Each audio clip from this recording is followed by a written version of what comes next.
You remembered the story wrong. It was winter, not spring.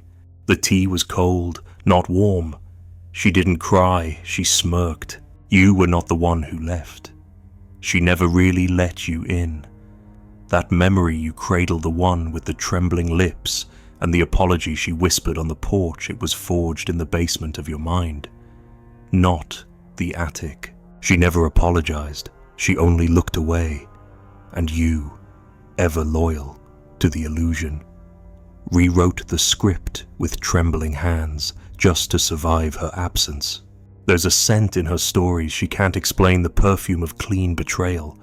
She doesn't lie, she just rearranges, so her own hands stay clean in the memory, so she can stare at herself in the mirror and believe she was the wounded one, so the distance feels like safety, not abandonment. You were the dream she misremembered on purpose. And if this whisper already knows, you let it echo. Like the video, leave your shadow in the comments, subscribe, and stay near the silence. She rewrites the scene where she abandoned you not to deceive you, but to preserve the purity of her own self-image. It was never about the facts. Not really. Not the timeline, the suitcase, the words. You can bring up the receipts, the messages, the exact moment the door closed, and still, she'll look you in the eye and say it happened differently. Because it did, in her version, in the version she stitched together in the hours after she left, holding her knees to her chest, whispering to herself that you never loved her the right way. You forgot her birthday, you used the wrong tone, you didn't hold her when she didn't ask, and the worst part is, she believes it. You were not discarded, you were recategorized. You were made into a symbol, and symbols can't feel pain. She didn't wear white to be worshipped. She wore white to be innocent, even when she was planning her exit, even when her messages dried up, and your voice became an irritant she had to mute just to feel free again. She needed the white dress, the unwrinkled alibi. She needed to believe she did nothing wrong, because to be guilty would mean to be vulnerable, to be cracked open, to be human. And she needed to stay clean.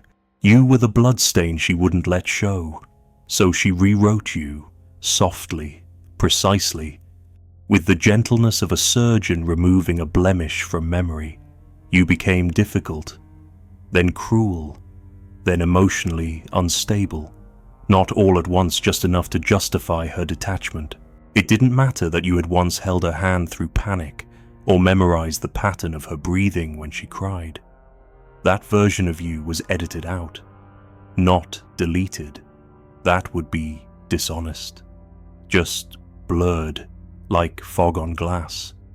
And the new version, the one she recites to friends and mirrors, is sharp, high definition, and rehearsed. Every time she tells the story, the details crystallize. He always needed too much. He didn't understand boundaries. He was unpredictable. It's not that she doesn't remember the nights you didn't sleep just to calm her fears. It's that those nights don't fit the narrative. And when memory conflicts with identity, memory must be sacrificed. Otherwise, the white dress stains. You think she's lying, but that's not quite it. She's defending. Freud called it the ego's fortress. She can't afford the truth, not because she's evil, but because she's fragile. If she admits she left you when you were still trying, still bleeding, still loving, then she has to confront the version of herself that abandons without cause. That version terrifies her. That version has teeth. So she rewrites. She turns cold into overwhelmed, silence into self-protection, your ache into her intuition. The world rearranges in her mind until she is the calm center and you are the chaos circling her. In her story, she stayed longer than she should have. In your reality, she left the moment your pain became inconvenient. The truth lives between those two worlds and neither of you will enter it. Because you, too, are rewriting. You want to believe she meant it when she said she'd stay. You want to believe she struggled with the decision. You want to believe her ghost still lingers at the edge of your bed. And maybe she does. But not as a lover, as a figure in white, preserved in denial. Because if she admitted she walked out while you were still loving her, what does that make her? What does that make love? There's a reason she didn't come back, even when she saw you shattered. It's not because she didn't feel guilt. It's because guilt would require her to change, and change threatens the dress, the immaculate identity, the soft, composed woman who just followed her truth.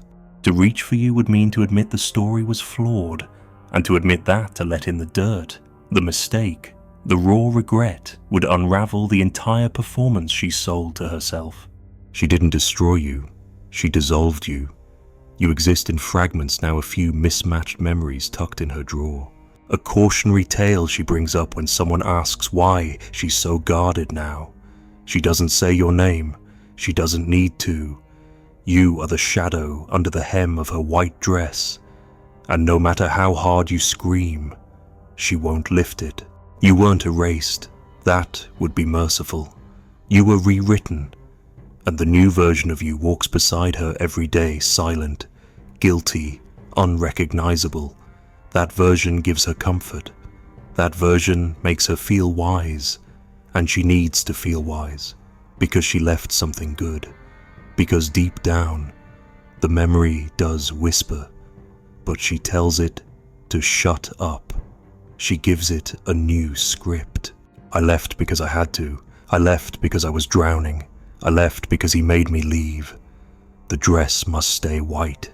And now you carry the ink, the stain, the contradiction. You start to doubt yourself. Maybe she was right. Maybe you were too much. Maybe she did suffer more than you saw. That's the brilliance of the rewrite. It infects your memory too. Her denial becomes your disorientation. Her self-protection becomes your confusion. You question what happened. You question what you are. And if you confront her, she will flinch, not because she fears you, but because you threaten the story. You are the return of the repressed. You are the scene she cut from her narrative. You are the one thing she cannot bear to reabsorb, because if you're right, then she's not just the woman who left. She's the woman who ran. You'll notice the way she avoids specificity when she speaks of the past. The way her smile sharpens when your name is mentioned. The way she changes the subject, or blames the stars, or says we just weren't aligned. That's not maturity. That's maintenance. Maintenance of the myth. Maintenance of the image. She walks barefoot now, speaking of self-love and detachment and journeys, but the path she treads was paved with your bones. She didn't leave you. She made it look like you left her emotionally first. That way, the crime became self-defense. And if someone new asks her why she's hesitant to love, she will say, with great vulnerability, because I've been through so much, and you were the much. Not because you hurt her, but because she had to make you the reason she left. Otherwise, she'd have to admit the truth. She ran when it got real. She fled when your love required presence. She chose herself, but not the self she was. The self she wanted to appear to be. And appearance needs distance. Appearance needs narrative. Appearance needs the white dress. So she keeps it spotless, even if it means smearing the blood on your hands. Every distance she created was rewritten as your failure because guilt is too heavy to wear in heels. The ashtray didn't belong to you, but in her version, it does. She tells the story like you were the one who brought the smoke in. She forgets how she lit the match. She forgets how you begged her to open the window, how the air thickened each night with what she couldn't say. She forgets how often she stared at the ceiling and said nothing while you tried to offer everything. And now, when she speaks of the decay, She points to the cigarette butts and says you let it rot. But her lipstick is on the filter. This is how guilt becomes elegance. She leaves you in the mess and calls it your mood. She leaves the sheets tangled and claims she couldn't sleep because you were restless. She stops reaching for you and tells herself it was because you stopped trying. The distance was hers, but she packages it in your name because she can't walk out in heels if they're dragging the weight of remorse. She was the one who turned away, but in her memory, you went cold first. So she rephrases her withdrawal as a reaction. You made her feel unsafe. You weren't emotionally available. You ignored her subtle cries. None of it is real. All of it is necessary, because the alternative that she gave up before the storm even passed is too much for her body to carry. She needs to believe she was driven out, that she survived you, not that she abandoned you. And you absorbed it, because her voice trembled when she said it, because her eyes looked like they were remembering pain, because part of you still hoped there was something noble in her leaving, that she had to, not that she wanted to, that you failed her, that maybe if you'd just seen the signs sooner softened your voice, steadied your chaos, she might have stayed. But the truth is colder. She was always one step out the door. She just needed a reason she could say out loud, and you, unknowingly, gave her one. A forgotten message, a missed cue, a moment of silence she could frame as abandonment. And once it was framed, it became real to her, to others, and worst of all, to you. You became the villain in the house she fled from, and now even the ashtray testifies against you. When people ask her what happened, she doesn't slander you. That would be too obvious. She sighs instead. She says things like, we were in different places, or he had his demons, or I just couldn't carry it anymore. She doesn't mention the silence she built brick by brick, the withdrawal disguised as spiritual evolution, the detachment she called peace. You were suffocating, not because you overwhelmed her, but because she stopped breathing with you. And now, in her story, you're the static, the noise, the imbalance. She brings up your name when it's useful, when she needs to feel wiser, when she wants to explain why she's so cautious now, why she keeps her heart guarded, why she needs time. You're the symbol of her past pain, not because you caused it, but because she can't admit she walked into the fire and then blamed the heat. This is not revenge, this is survival. Her narrative is the only thing keeping her from collapse. If she looked back honestly at the way she shut you out, then wondered why you stopped knocking, she might unravel. And she can't afford that. So you become the rupture, the wrong, the wound. Her version is cleaner, easier to tell. It fits in social media captions. It garners sympathy. It avoids mess. She speaks of learning to love herself. But she began that journey by discarding the part of herself that loved you. You were inconvenient, not because you hurt her, but because you reflected her own avoidance. You asked for closeness. She called it pressure. You offered consistency. She called it control. You stayed present. She called it intensity.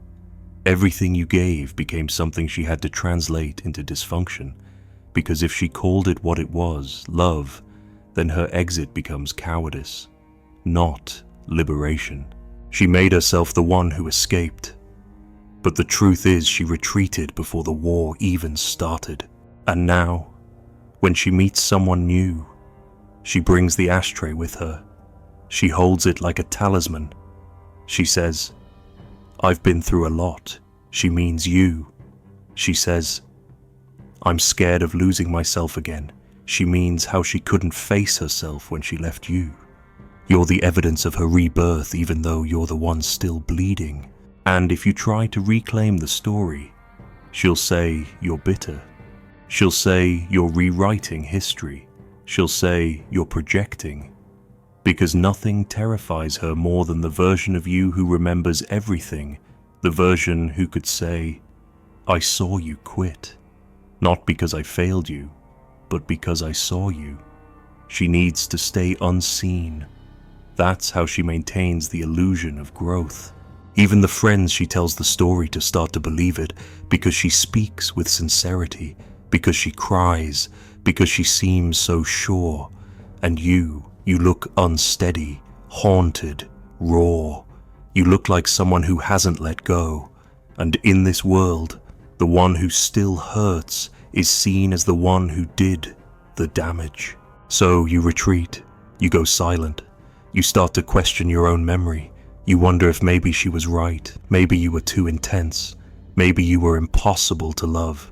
That's how guilt works when it's displaced. It doesn't evaporate, it attaches to whoever's closest. And you were closest. She doesn't feel guilt. She feels clarity because she's told the story so many times.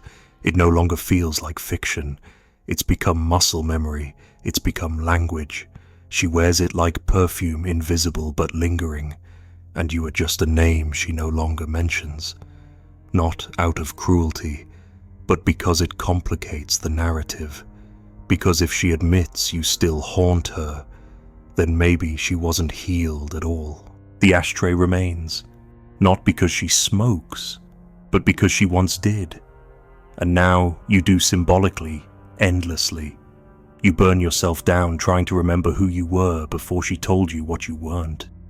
You replay every scene, you examine your tone, your flaws, your failures, and she watches from afar, grateful she doesn't have to.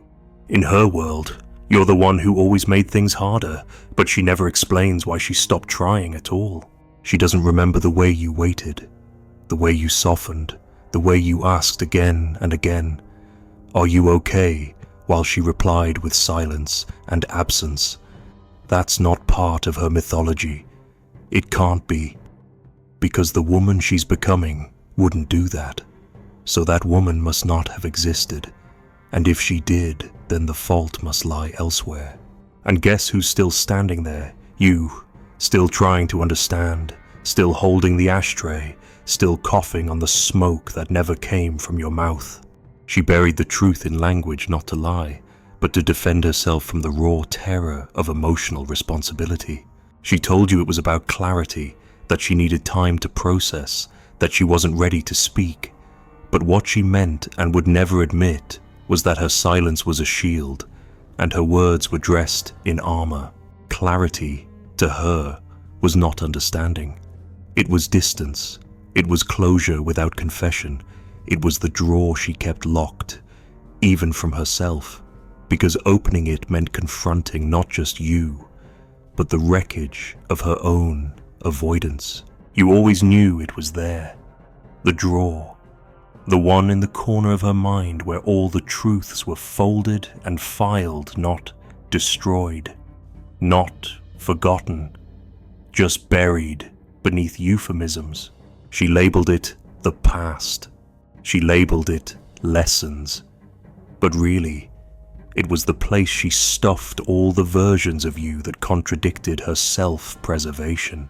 The version of you who waited, the version who forgave, the version who never gave her a reason to flee. So she had to invent one. Every time you asked her why, she answered in riddles. It just didn't feel right. We weren't aligned. You know, sometimes people grow apart. These phrases weren't lies. They were insulation. They sounded clean, polite. They deflected the raw fact that she chose to vanish instead of speak, that she built her liberation on your confusion, and she knew that if she gave you real reasons, they would expose her own dissonance. So she cloaked it in clarity. Her language was smooth, gentle, almost spiritual. She never said I ran. She said I followed my truth. She never said you didn't hurt me. She said I realized I needed to heal. But what wound? When did it happen? You searched for the bruise she pointed at. But all you found were places you had touched gently, places you had never been allowed to see fully because to see her, truly, would have made it harder for her to leave. She didn't want to be seen. She wanted to be justified. So she locked the drawer and threw away the key in front of you. And when you asked to talk, not to plead, But just to understand, she said, "I've said all I can say." But she hadn't said anything. She had said around everything. She had used language the way a magician uses smoke, not to deceive you, but to protect the illusion she herself believed in. If you saw behind the curtain, if you watched her flinch when she remembered your steadiness, the spell would break. And so she spoke in poetry, never prose. There is cruelty in ambiguity, because it leaves you haunted not just by loss, but by your own mind. You replay conversations. You analyze silences. You wonder if you missed a message or misunderstood a metaphor. And she watches, distant but composed, knowing that the vagueness protects her more than the truth ever could. Because the truth isn't elegant. The truth is she left you because she couldn't carry what she asked you to hold. And that is the draw. It holds every moment she asked for love and then recoiled when she received it. It holds every time she whispered for safety and ran when you offered it. It holds the echoes of you saying, "I'm here," and her feeling the walls close in, not because of what you did, but because of what she couldn't allow herself to feel. She wasn't ready to be real. She was ready to be right. So clarity became a costume. She wore it to brunch. She wore it to therapy. She wore it to sleep. She told herself, over and over, I was honest, I was kind, I did what I had to do, and maybe, from the outside, that's true, but truth without depth is just a defense. And when she wakes up in the middle of the night, heart pounding, remembering the way your voice cracked when you said I would have stayed, she pushes the thought away, deeper into the drawer, and relabels it not my fault. You are still there, inside the things she refuses to revisit, the places in the house she won't clean, the music she skips, the name she pretends to forget. And none of it is because you harmed her. It's because you remind her of what she abandoned without being wounded. And that's the terror. Because if she wasn't hurt, then why did she run? If she wasn't betrayed, then why did she cut the cord without explanation? Because she needed to feel free, and you loved her in a way that made freedom feel dangerous. There's a part of her that knows, a sliver, a shadow. It flickers in the mirror sometimes. When she's getting ready, it hums in her chest when someone new treats her like glass, and she longs almost violently for the way you treated her like flame. You didn't worship her, you saw her, and that's why she left. You made her visible, and to be visible meant to be held accountable.